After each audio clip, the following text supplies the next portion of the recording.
بسم اللہ الرحمن الرحیم۔ السلام علیکم۔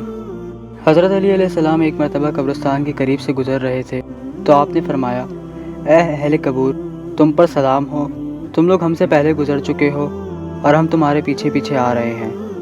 ہم انشاءاللہ تمہارے ساتھ ملنے والے ہیں۔ تمہارے گھر میں دوسرے لوگ رہ رہے ہیں، تمہاری عورتوں کے ساتھ دوسرے لوگوں نے نکاح کر لیا ہے اور تمہارا مال لوگوں میں تقسیم ہو چکا ہے۔ یہ خبر تو تمہارے پاس ہے، کاش کہ ہم تمہاری خبر سے باخبر ہو پاتے۔ پھر آپ نے فرمایا، اگر مردے بول سکتے تو ضرور کہتے کہ ہم نے تقوی کو بہترین زاد راہ پایا۔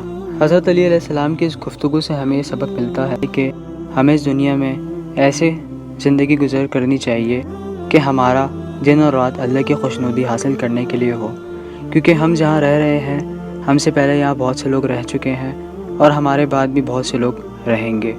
ہمارا مال کسی کام کا نہیں اور ہمارے عزیز و اقارب بس ہماری قبر تک کے ساتھی ہیں۔